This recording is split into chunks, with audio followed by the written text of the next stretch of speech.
एक दिन जब नदी सूखने लगी, सारी जानवरों में हड़कंप मच गया। नीलिमा चिंता से अगर पानी ऐसे ही सूखता रहा तो सब मरे हुए पत्तों जैसे हो जाएंगे। वो सबसे पहले भोलाराम के पास गई। नीलिमा, भोलाराम भैया, क्या हम कुछ कर सकते हैं? जंगल की नदियां रो रही हैं।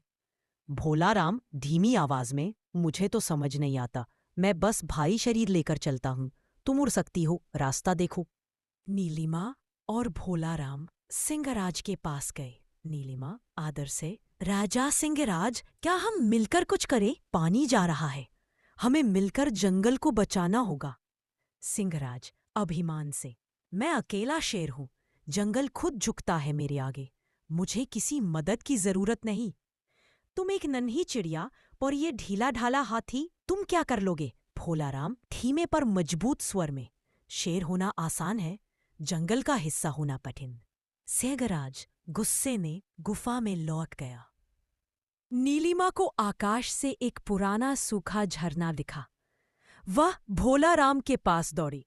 नीलिमा, भोलाराम भैया, अगर हम झरने की चट्टानों को हटा दें तो पानी फिर बह सकता है।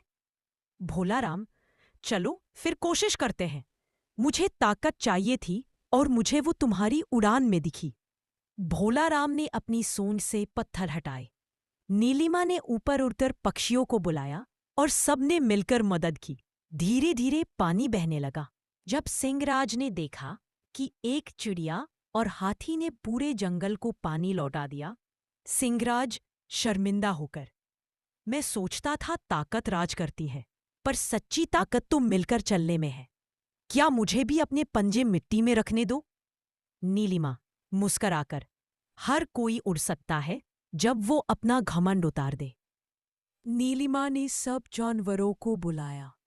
पहली बार एक चिड़िया जंगल की सभा कर रही थी। नीलिमा उड़ती बुलंद आवाज में, सुनो मेरे प्यारे साथियों, आज हमें यह तय करना है कि हम इस जंगल को कैसे बचाएं। यह सिर्फ राजा की जिम्मेदारी नहीं, यह हम सबकी है। अगर मैं, एक छोटी सी चिड़िया, आसमान से रास्ता ढूंढ सकती हूँ और भोलाराम अपनी ताकत से उसे खोल सकता है, तो सोचो तुम सब मिलकर क्या क्या कर सकते हो। जानवरों में फुसफुसाहट होती है, कुछ सहमत, कुछ हैरान। भोलाराम धीमी लेकिन गूंजती आवाज में, मैं जानता हूं, मैं बहुत भारी हूं, मुझे अक्सर धीमा और सुस्त कहा जाता है, लेकिन जब मेरी ताकत किसी नेक काम में लगे तो मैं सबसे तेज चलता हूं। क्या तुम सब मेरे साथ हो? सिंहराज, राजा होना क्या होता है? डराना, दहाड़ना, अकेले रहना? मैं अकेला हूं और पहली बार मुझे ये शांति नहीं लग रही। जब सब साथ काम कर रहे हैं तो मैं कहाँ हूं? नीलिमा उड़ती हुई आती है, चुपचाप बैठ जाती है पास।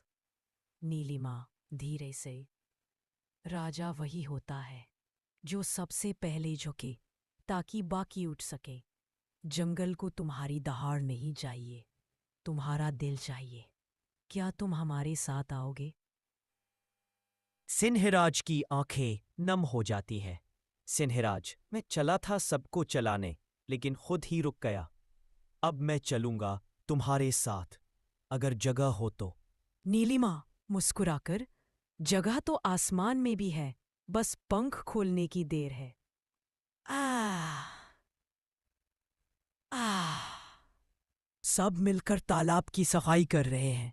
भोलाराम मिट्टी हटा रहा है, बंदर पत्थर जमा कर रहे हैं, खरगोश बीज बो रहे हैं। तभी काले बादल आते हैं, गरजते हैं।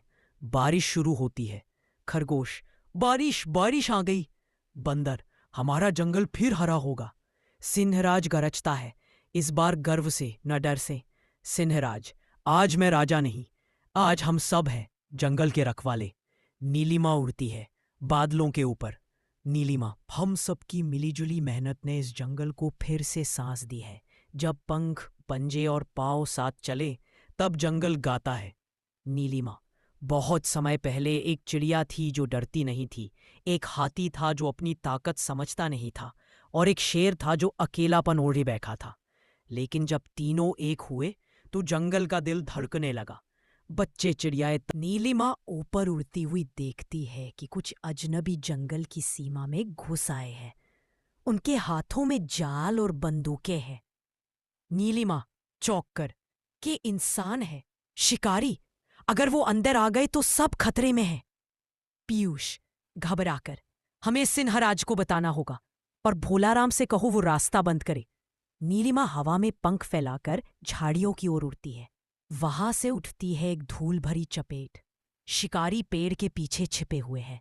नीलिमा फुसफुसाकर, इस नीलिमा उड़कर शिकारी के डेरों में जाती है। वो अपनी आवाज में जानवरों की आवाज निकालती है ताकि शिकारी भ्रम में रहे। शिकारी 1, कहीं भी कुछ नहीं है, न शेर न हाथी। शिकारी 2, ये जंगल तो सुनसान लग रहा है, शायद हम गलत जगह आ गए। तभी एक तोता उड़ता है। तोता नीलिमा की ट्रेनिंग में। सिंहराज यहाँ नहीं रहते, वो पश्चिम की पहाड़ियों में है, जाओ वहां। शिकारी भ्रम में पश्चिम की ओर बढ़ते हैं और धीरे धीरे जंगल से दूर हो जाते हैं। सब खुश हैं, शिकारी लौट गए हैं, पेड़ फिर से खिले हुए हैं। सिंहराज गर्व से, हमने बिना लड़े सबसे बड़ी लड़ाई जीत ली, दिमाग से और मिलकर। बोलाराम मुस्कुराकर, मेरी चुप्पी इतनी काम आई, मैंने शोर नहीं मचाया। मिट्टी चुपचाप बोलती रही, नीलिमा जब तक हम एक साथ उड़ते रहेंगे जंगल की जड़ें और गहरी होंगी। जंगल में उत्सव है, पहली बार नीलिमा, बोलाराम और सिंहराज का। नीलिमा चिंता से, भोलाराम भैया, आप कहा क्यों नहीं रहे? आपकी आंखें बुझी बुझी लग रही हैं। भोलाराम, शायद मैंने जंगल के लिए बहुत खींचतान कर ली, अब बदन जवाब दे रहा है। नीलिमा, नीलिमा, आप नहीं रुक सकते भैया, आपने इस जंगल को फिर से जीना सिखाया है। नीलिमा उड़ती है पहाड़ों की ओर, जहां सूरजपंखी नाम की एक जड़ी मिलती है जो हाथियों के लिए रामबाण होती है। नीलिमा स्वदत, अगर मैं इस जड़ी को नहीं लाई तो भोलाराम। तेज बारिश, ठंडी हवा और बिजली में नीलिमा थर थर कांपती है, लेकिन रुकी नहीं। नीलिमा कांपती हुई, मेरे पंख भीग सकते हैं पर मेरा वचन नहीं। नीलिमा जड़ी लेकर लौटती है और जंगल के जानवर मिलकर भोलाराम का इलाज करते हैं। भोलाराम, तुमने फिर से मेरी जान बचाई और मुझे यह सिखाया कि पंख सिर्फ उड़ते नहीं, वो सहारा भी देते हैं। नीलिमा, हम सब एक दूसरे के पंख हैं, जो थके उसे उड़ने का हक सबसे पहले मिलना चाहिए।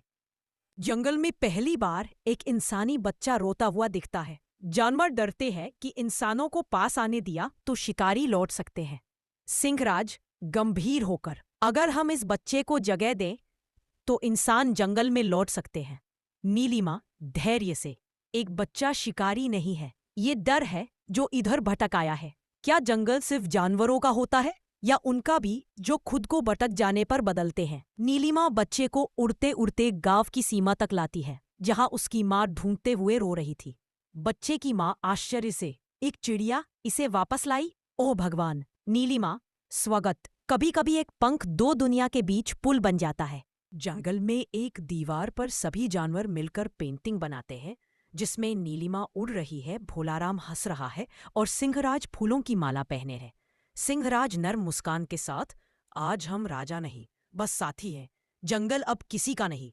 नीलिमा आखिरी संवाद, जब जंगल किसी का नहीं होता तभी वो सबसे ज्यादा सुरक्षित होता है और यही जंगल की असली उड़ान है।